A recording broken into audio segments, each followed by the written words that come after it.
George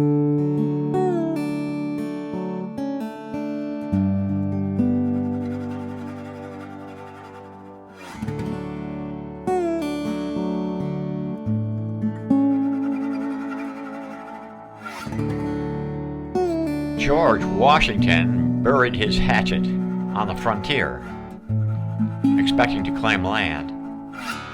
But the Revolutionary War and its aftermath preoccupied the man and kept him confined to the environs of Mount Vernon on the Potomac River and the future capital of the nation.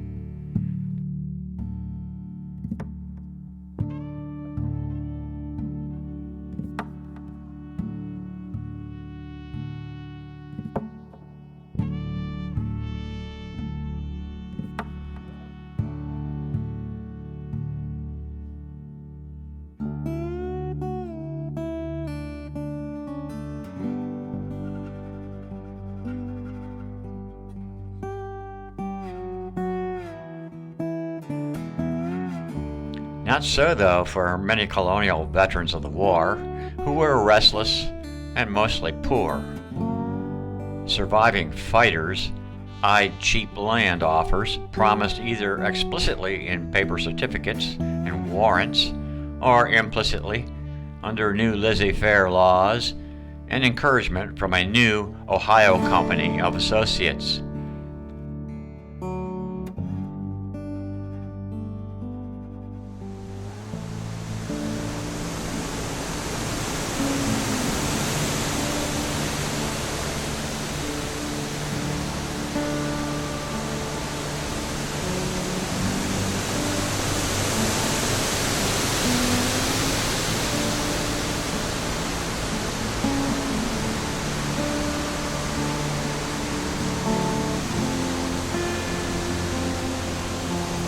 Old Indian paths morphed into wagon trails, and rivers became congested with people and commodity freight.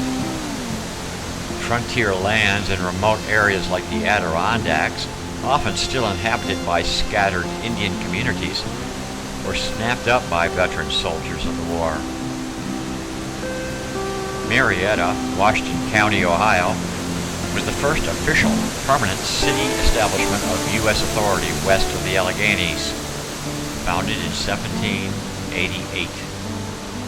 An assortment of foreigners, new citizens, clung together on the banks of the Ohio and Muskingum rivers, defying the still wilderness-like natural wonders and native hunting grounds that had before then nurtured mostly individual exploits, brave adventurers, and scattered warfare.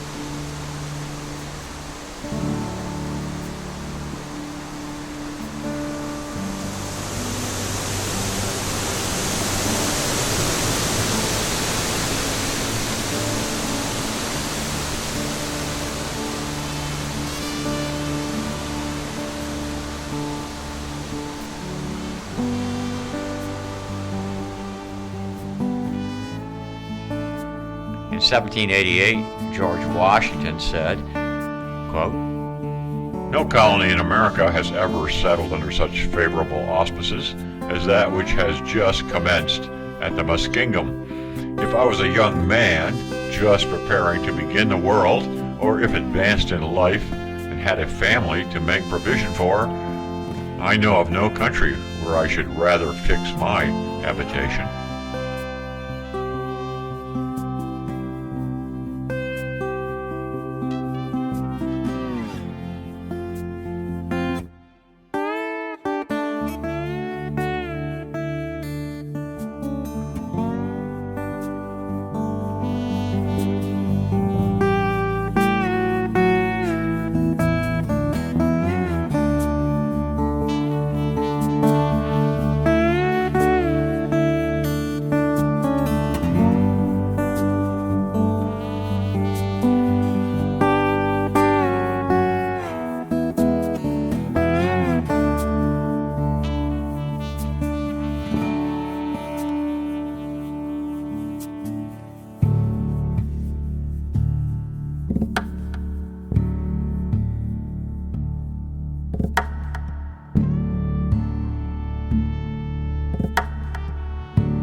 It's impossible to collect and assimilate all the nuances of political and social tension of those former times, as the American continent's secrets began to unfold before the foreign and now citizen hordes.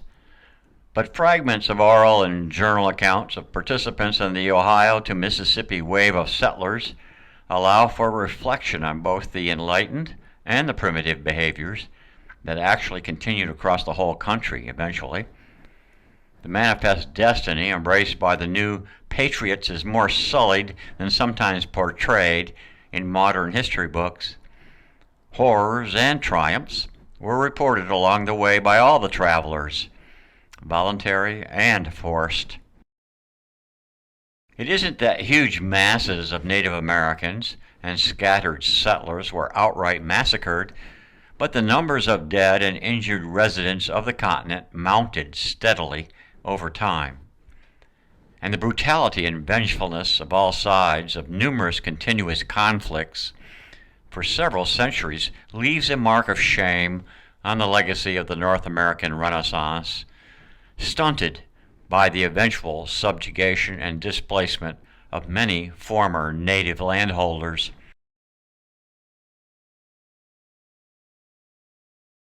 Life among the Marietta Pioneers is carefully and exhaustively reviewed in the recent historical book entitled The Pioneers, written by David McCulloch.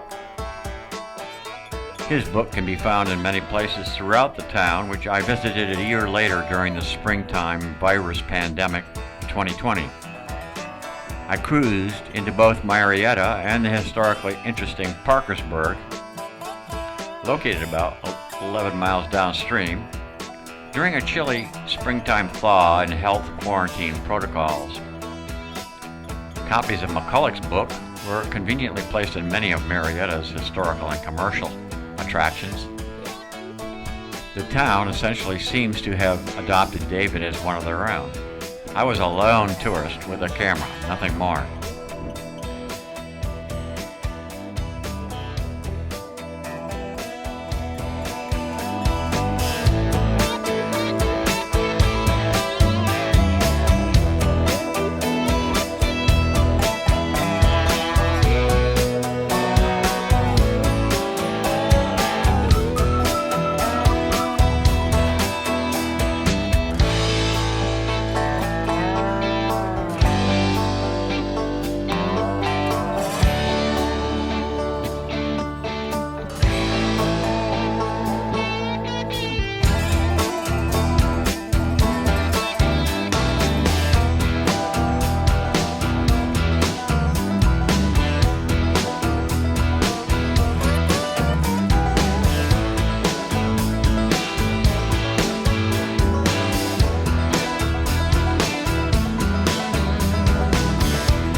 Museums were mostly closed, but the ancient burial mound in the middle of the town's cemetery beckoned and inspired. It is sometimes easier to discover and distinguish the facts and truths of the past by conversing with the dead than with the living.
The Ohio River flows nearby, mostly undisturbed, but for the occasional coal barge train gliding by.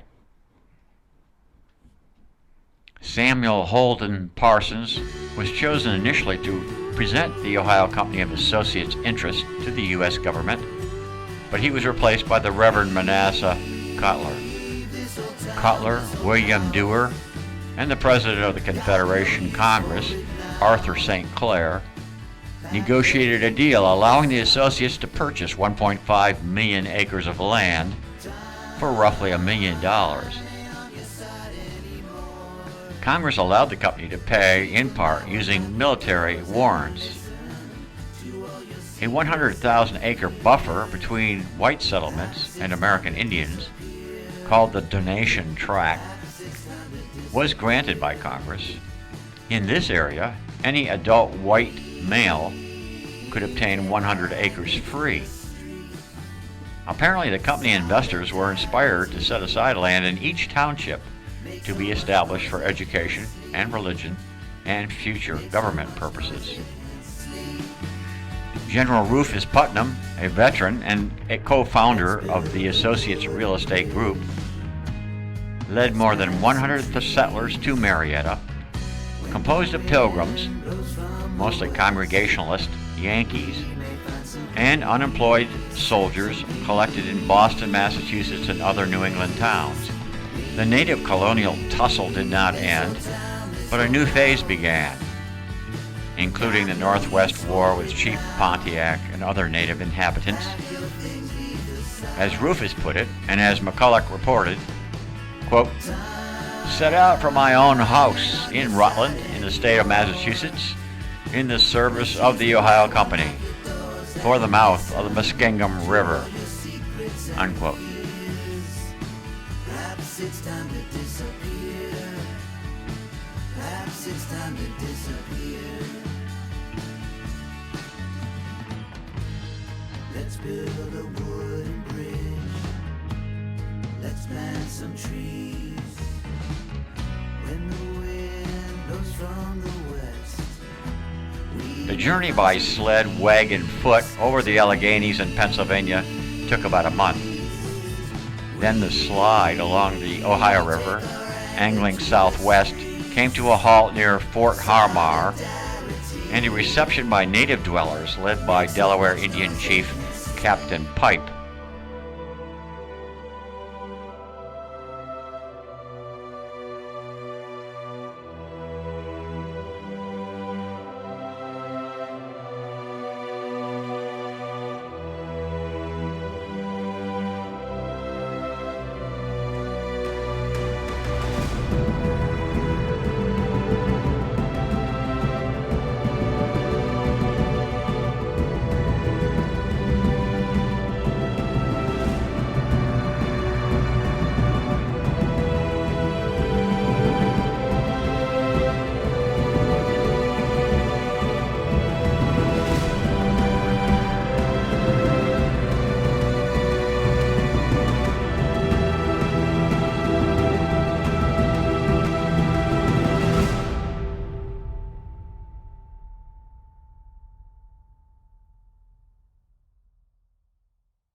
General Josiah Harmar, John Matthews, Ebenezer Sproat, all were contemporary players in this primeval forest, nurtured by a string of river bottoms.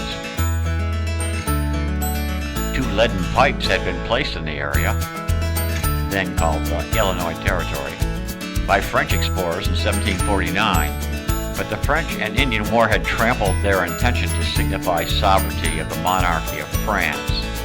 Roughly 40 years later, the town's name honors Marie Antoinette, Queen of France, nonetheless. She helped the colonists in their struggle against